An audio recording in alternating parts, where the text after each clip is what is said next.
besar cintanya. Kasih Tuhan buat kita semua.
Kau selamatkan hidupku. Ku menjadi ciptaan yang baru oleh kuasa darah-Mu, oleh kuasa darah-Mu. Kau telah tebus dosaku, kekudusan-Mu melingkupiku, kasih-Mu mengalir memulihkan hidupku. Sungguh besar anugerah-Mu, Kau selamatkan hidupku. Ku menjadi ciptaan yang baru oleh kuasa darah-Mu. Ku menjadi ciptaan yang baru oleh kuasa darah-Mu, oleh kuasa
Terima kasih Bapak yang baik, kami bersyukur untuk kesempatan siang hari ini. Kami bersyukur untuk setiap kesehatan, kekuatan, dan setiap nafas yang Tuhan kasih bagi kehidupan kami. Terima kasih ya Tuhan untuk hari yang boleh Tuhan berikan kepada kami pada hari ini ya Tuhan, untuk kami bisa berada di tempat-Mu ini. Dan Tuhan Yesus, kami mau mendengarkan setiap isi kebenaran firman-Mu, apapun yang menjadi isi kebenaran firman-Mu, biarlah itu yang Tuhan yang tolong kami untuk kami mengerti dan kami memahami ya Tuhan. Dalam nama Yesus kami sudah mengucap syukur. Amin.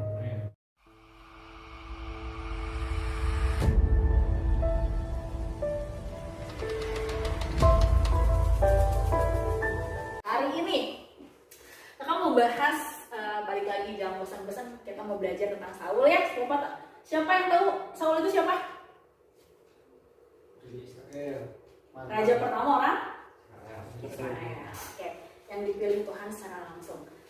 Hari ini kita mau bahas soal bahwa kenapa sih Tuhan 3 minggu ya, hari ini minggu ketiga. Kenapa sih kita belajar dari kemarin dari Yudas dulu, terus minggu lalu kita belajar dari Esau ya. Hari ini kita belajar dari Saul. Kenapa sih? Kan 3 orang ini adalah 3 orang yang gagal ya, betul tidak?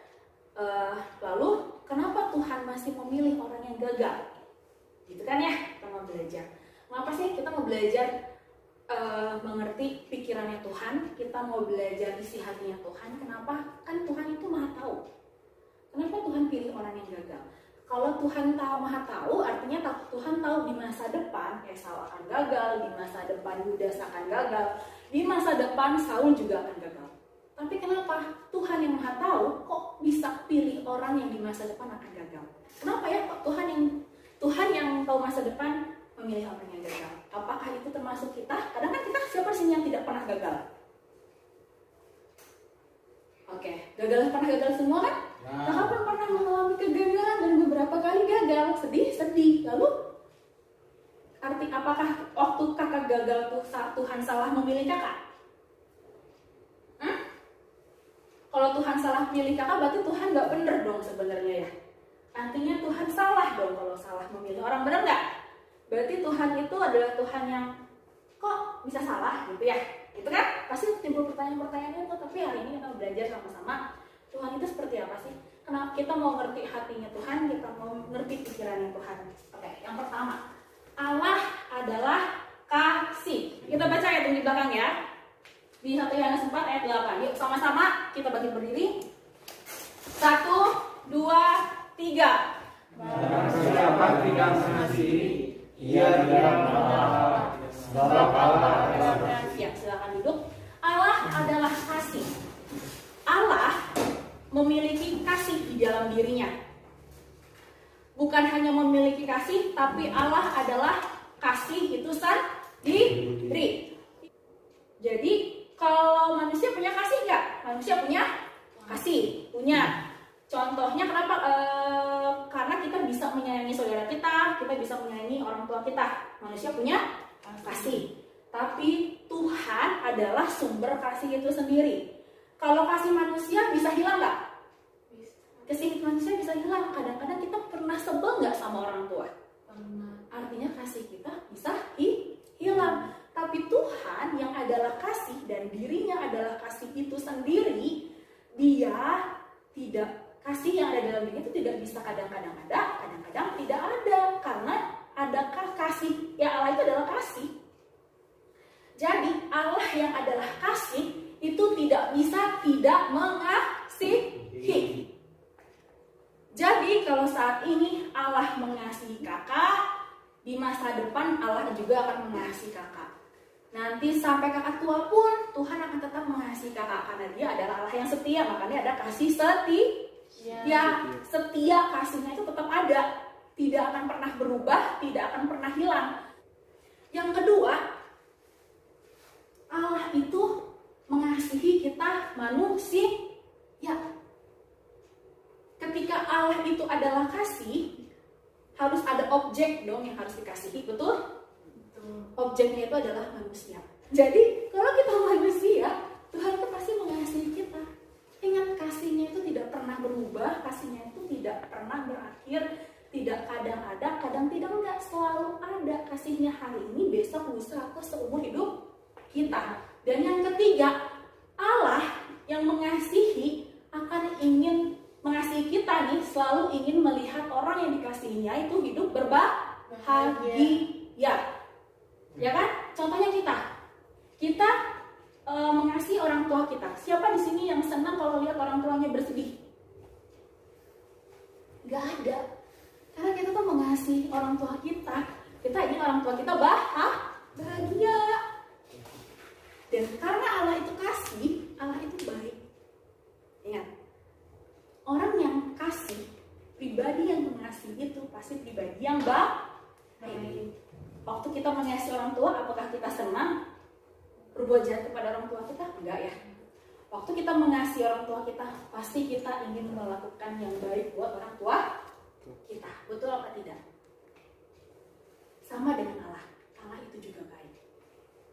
Nah, Allah yang baik itu tidak akan pernah merencanakan rencana yang jahat kepada kita. Ingat, Allah yang baik itu tidak akan pernah merencanakan hal yang jahat sama kita. Percaya? Amin. Sama-sama kita katakan amin. Satu kali lagi kita ulangnya. Allah yang baik itu tidak pernah merencanakan rencana yang jahat pada kita. Lalu Kak, gimana kalau saya lagi mengalami hal yang buruk? Bagaimana Kak? Berarti Tuhan jahat sama saya? Enggak. Hal yang buruk itu dipakai Tuhan untuk menjadi kebaikan buat diri kita, untuk melatih iman kita. Contohnya, siapa di sini yang pernah kehilangan uang? Angkat tangannya. Hampir semua pernah kehilangan uang ya. Kakak pernah kehilangan uang. Contohnya seperti ini. kehilangan uang itu adalah sesuatu yang buruk atau sesuatu yang baik? Buruk. Sesuatu yang buruk. Tapi apakah itu membuat Tuhan itu jahat di mata kita? Stop dulu sampai stop. Kakak mau jelaskan. Ketika misalkan contoh kita kehilangan uang 10.000, 10.000 itu kan satu lembarnya lagi, sisanya 10.000 sisanya lagi lah buat kita. Terus apa yang biasanya terjadi? Ngomel-ngomel ya, bener nggak? Mengeluh ya, betul? Ngeluh. Ada nggak di sini yang bersyukur? Tuhan, aku bersyukur kalau uang aku hilang. Ada yang kayak gitu nggak? Gak ada. Kakak juga kayak gitu kok. Kakak juga masih manusia. Waktu uang kakak hilang, kakak bilang, duh itu uangnya hilang. Tahu gitu kan aku harusnya jaga uangnya baik-baik, simpan uangnya baik-baik. Mana ada yang bersyukur, Tuhan aku bersyukur ya uang aku 10.000 habis, bersyukur tapi sambil nangis gitu. Gak ada. Tapi waktu kita ngeluh, kita jadi tahu oh ternyata kita punya karakter mengeluh. Nah Tuhan lagi ajar kita, Tuhan lagi didik kita. Hal yang buruk itu diizinkan Tuhan terjadi sama kita. Pengen lihat respon kita. Ternyata kita ngeluh nih. Jadi, nah ketika itu, nah sikap hati yang kakak pelajari adalah, oke, awalnya ngeluh. Lalu apa nih? Besoknya keingatan lagi kan 10.000, siapa sih yang rela kehilangan 10.000 ya nggak? Susahnya nyari uang 10.000 susah. Tapi belajar untuk, oke Tuhan, aku merelakan uangnya 10.000 itu. Aku percaya Tuhan sanggup memberkati aku lebih dari 10.000. Aku percaya Tuhan akan ganti lewat hal yang lain, tidak lewat uang 10.000. Dan aku percaya bahwa Tuhan akan gantikan berkali-kali lipat. Itu menambah iman nggak kalau kayak gitu? Kita belum lihat nih bahwa Tuhan itu memberkati kita, tapi kita percaya bahwa Tuhan suatu hari nanti Tuhan akan memberkati kita dan akan mengembalikan apa yang sudah kita, yang kehilangan kita itu akan diganti sama Tuhan dengan bentuk yang lain. Kita percaya dalam hati dan itu kita beriman, melatih iman. Jadi hal yang buruk itu yang terjadi itu pasti merubah karakter. Kenapa nggak melihat apa sih yang sudah Tuhan lakukan buat saya dibanding saya fokus pada hal yang buruk yang sudah saya terima, daripada fokus daripada hal buruk yang sudah saya alami? Kenapa nggak melihat kebaikan Tuhan yang sudah saya terima? Karena hal buruk itu tuh baik buat saya. Pasti ada kebaikan, ada tujuan Tuhan. Kalau Tuhan izinkan hal yang buruk itu pasti ada karakter yang perlu dirubah. Pasti ada kebiasaan yang perlu dirubah. Pasti itu baik buat pengharapan kita, melatih pengharapan kita dan melatih iman kita. Amin? Amin. Oke. Nah, kasih Allah sama kasih manusia itu berbeda. Kalau kasih Allah tidak pernah membedakan.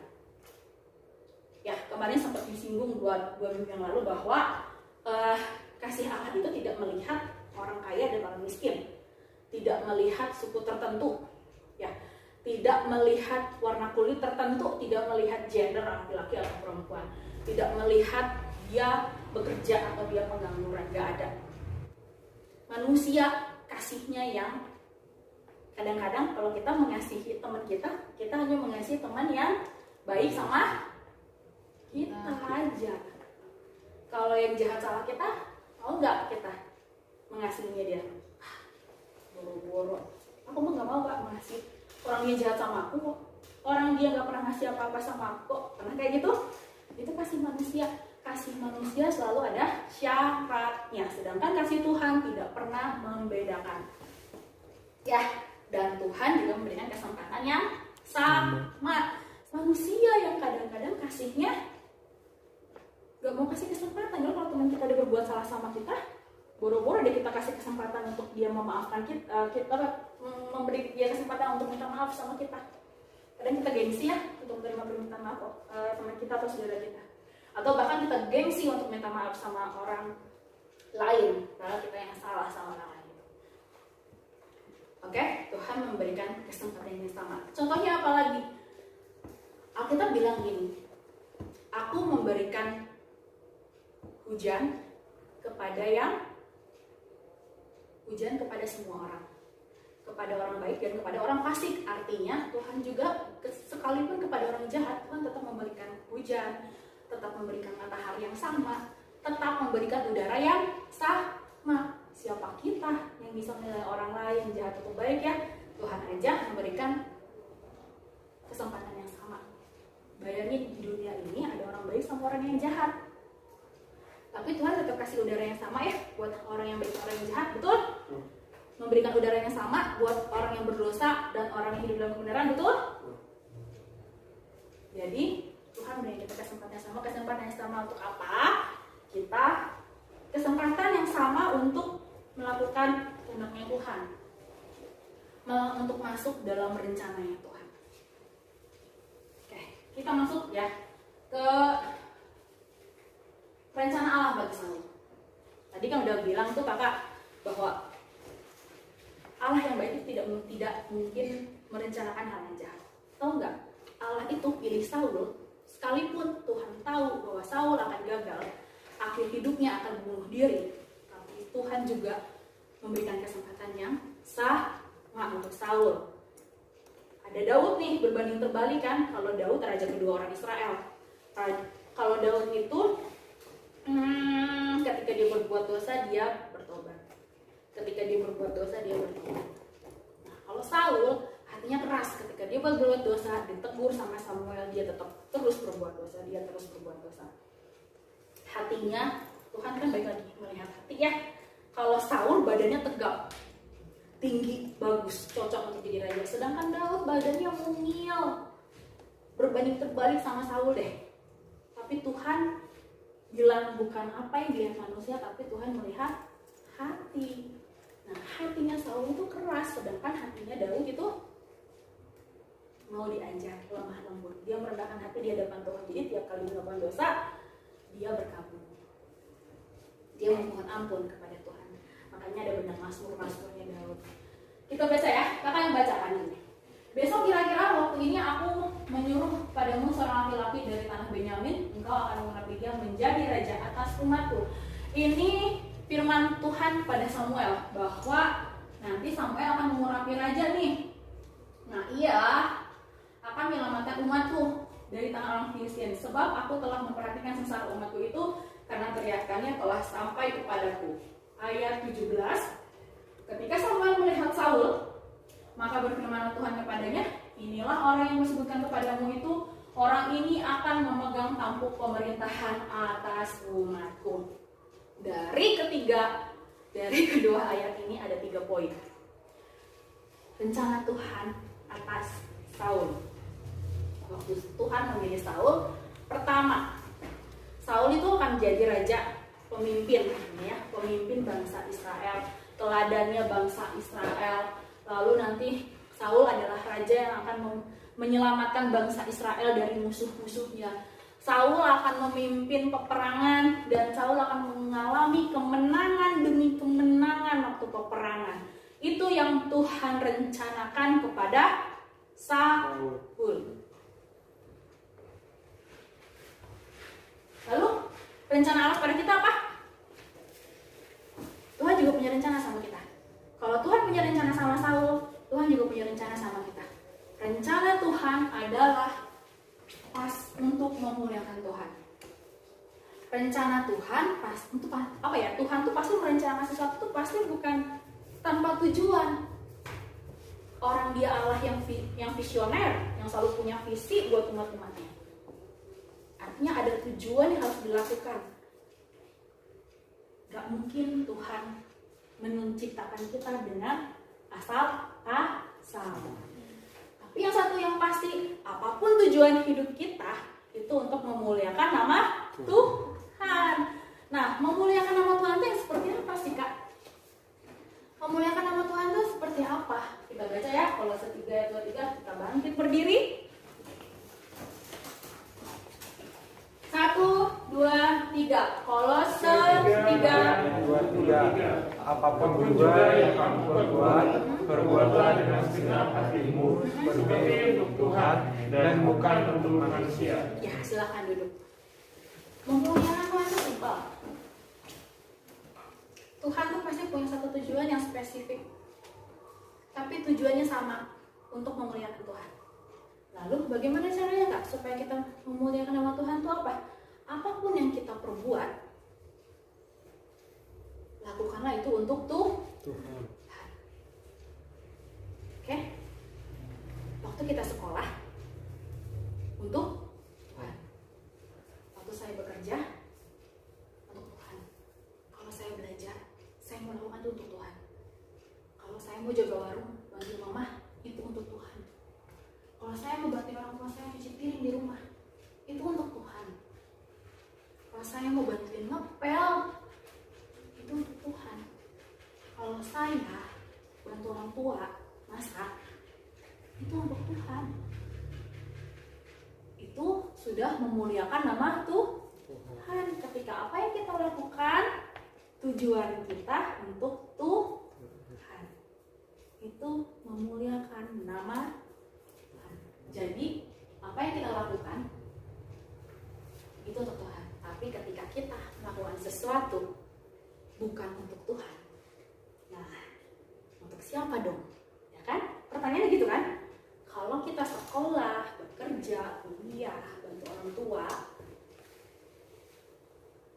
bukan untuk Tuhan, kemungkinan besar kita akan lakukan itu untuk diri sendiri, untuk kebanggaan diri sendiri. Saya mau kuliah, itu kebanggaan diri sendiri. Nah, ketika itu sudah dilakukan untuk saya, untuk kebanggaan saya, untuk kebanggaan orang tua saya, untuk saya, itu artinya sudah termasuk pada hawa nafsu, memuaskan keinginan diri sendiri, bukan lagi untuk Tuhan. Padahal apa yang kita lakukan itu dari Tuhan. Saya mau bantu orang tua saya cari uang untuk Tuhan, bukan untuk kebanggaan. Oh, saya udah kerja nih, bangga dong udah bisa menghasilkan uang. Enggak, itu adalah hawa nafsu untuk membanggakan diri sendiri. Jadi belajar bahwa segala sesuatu yang apapun yang kita lakukan untuk Tuhan. Paham? Oke. Jadi ada tanggung jawab. Ada tanggung jawab Tuhan dan tanggung jawab kita. Untuk suatu rencana untuk bisa tercapai, atau rencana Tuhan itu bagaimana supaya tercapai dalam hidup saya, itu perlu ada dua tanggung jawab. Tanggung jawab Tuhan dan tanggung jawab kita. Gak bisa tuh tanggung jawab Tuhan terus. Gak bisa. Selama ini kalau kita hidup kan biar Tuhan aja yang memberkati hidup saya, kalau saya gak melakukan apa-apa gitu ya. Betul? Adalah salah. Untuk bisa rencana Tuhan tergenapi dalam hidup saya, ada tanggung jawab Tuhan dan ada tanggung jawab saya. Gak bisa salah satu pihak aja yang punya tanggung jawab. Minggu lalu kan seperti itu ya. Harus dua pihak, Tuhan dan kita. Lalu apa tanggung jawab Tuhan Kak? Tuhan itu memang tidak memberitahukan rencananya kepada kita secara spesifik, secara ini, tapi Tuhan pasti akan memberitahukan caranya. Selangkah demi selangkah. Lewat apa? Lewat firman Tuhan. Kita baca ayatnya di Yosua 1. Firmannya ini kakak ambil salah satu. Ya, kalau Alkitab terlalu banyak, kalau kamu cantumkan di sini. Kakak salah satu, kakak ambil, kakak comot, terus kakak ambil di sini. Firman Tuhan ini banyak, bukan cuma ini aja ya. Bangkit berdiri lagi yuk. Ayo dong, semangat bangkit berdirinya, jangan males-malesan. 1, 2, 3. Yosua 1. Hanya kuatkan dan teguhkanlah hatimu dengan sungguh-sungguh. Amin. Bertindak hati-hati sesuai dengan seluruh hukum yang telah diperintahkan kepadamu oleh Bapa Musa. Janganlah menyimpang ke kanan atau ke kiri, supaya kau beruntung kemanapun kau pergi. Amin. Nah, caranya Tuhan kasih tahu supaya kita bisa menggenapi rencananya Tuhan dalam hidup kita. Hanya pertama, kuat dan teguhkanlah hatimu. Dan bukan cuma kuat dan teguhkan, tapi dengan sungguh-sungguh. Yuk, kuatkan hatimu, teguhkan hatimu, sungguh-sungguh. Sungguh-sungguh. Kalau mau sekolah ya sungguh-sungguh. Kalau belajar ya sungguh-sungguh. Kalau melayani Tuhan ya sungguh-sungguh. Perlu kesungguh-sungguhan. Tuhan menghargai hati yang sungguh-sungguh. Kuat dan teguhkanlah. Yang kedua, bertindaklah hati-hati. Hati-hati takut kepleset. Sesuai dengan hukum yang sudah diberitahukan. Maksudnya bertindaklah hati-hati sesuai dengan firman yang sudah kalian terima selama ini. Bertindaklah hati-hati. Jangan sampai kepleset. Untuk bisa bertindak hati-hati perlu hati yang kuat dan teguh. Kalau hati kita tidak kuat dan teguh dan kita tidak sungguh-sungguh, susah untuk bisa bertindak hati-hati. Lalu yang ketiga, jangan menyimpang ke kanan dan jangan menyimpang ke kiri. Apanya yang akan menyimpang? Perbuatan kita jangan sampai menyimpang. Perkataan kita jangan sampai menyimpang. Harus sesuai dengan apa yang firman Tuhan katakan. Apa yang firman Tuhan katakan yang kita terima, lakukan. Dan jangan menyimpang. Artinya, ya jangan melakukan sesuatu yang di luar dari firman. Itu namanya menyimpang. Oke? Bisa? Tuhan udah kasih tahu caranya loh. Tapi apa sih yang sudah Saul perbuat? Saul tuh nggak, intinya kan udah nggak taat nih sama perintah Tuhan ya. Di ayat ini bilang, engkau tidak akan. Ini Samuel bilang sama Saul, engkau tidak mengikuti perintah Tuhan Allahmu. Gak taat. Padahal Samuel udah kasih tahu caranya. Udah kasih tahu caranya. Tapi tidak dilakukan sama Saul, tidak taat. Terus yang ini ayat Samuel 1 Samuel 13-14, tidak mengikuti apa yang diperintahkan Tuhan kepadamu, kata Samuel. Lagi ini soal bangsa Amalek. Kalau yang ayat sebelumnya kan soal mempersembahkan korban. Nanti ayat 13 mempersembahkan korban. Nanti ayat berapa soal memanggil arwahnya Samuel, tukang sihir. Udah menyimpang nih, ditegur, nggak mau dengar. Menyimpang lagi, ditegur, nggak mau dengar. Menyimpang lagi, makin ke kanan, nggak mau dengar. Semakin lama-lama bukan mendekat pada tujuan, tapi menjauh daripada rencananya Tuhan. Hati-hati. Kakak bukan mau nakut-nakutin. Yosua 1 ayat 7. Kuat dan teguhkanlah hatimu dengan sungguh-sungguh, bertindaklah sesuai dengan apa yang Tuhan firmankan dan jangan menyimpang ke kanan atau ke kiri. Kita juga punya tanggung jawab. Ya, kita punya tanggung jawab kok. Kalau Tuhan punya rencana pada Saul, Tuhan juga punya rencana sama kita. Dan kita punya tanggung jawab. Caranya Tuhan sama pada Saul, pada kita, yaitu caranya sudah diberitahukan lewat firman-Nya. Dan kita punya tanggung jawab. Bisa dibaca ya? Kita punya tanggung jawab. Yang paling pasti adalah mengandalkan Tuhan. Waktu kita nggak ngerti dengan pelajaran kita, Tuhan datang sama Tuhan. Aku nggak ngerti masalah matematika, apalagi soal ini Tuhan. Tuhan, aku nggak ngerti bahasa Jepang, apalagi soal ini. Aku nggak ngerti banget, aku minta tolong sama Tuhan. Mengandalkan Tuhan, artinya ketika ada kesulitan, melihat Tuhan, bahwa Tuhan pasti menolong, yang bisa menolong saya adalah Tuhan. Nanti Tuhan akan kirim temanmu, mungkin tiba-tiba terbuka hatinya untuk ngajarin kamu, atau orang tuamu tiba-tiba jadi punya ilmu pengetahuan matematika yang luar biasa dan bisa ngajarin kamu. Gak tahu kan? Siapa tahu guru kamu langsung WhatsApp, gimana? Udah selesai belum? Ada yang sulit apa enggak? Wah, kalau guru kalian udah nyapa kan kalian saya punya kesempatan buat menyampaikan apa yang sulit, enggak? Gak ada yang tahu, tiba-tiba cering otak kalian terbuka. Oh, saya jadi ngerti pelajaran ini. Gak ada yang tahu cara Tuhan menolong kita. Yang pasti mengandalkan Tuhan lewat apa? Lewat berdoa. lewat menyembah Tuhan, lewat membaca firman, lewat melayani, lewat beribadah dan segala macamnya. Jadi kita nggak punya tanggung jawab, dan tanggung jawab harus kita lakukan, tidak menurut Tuhan.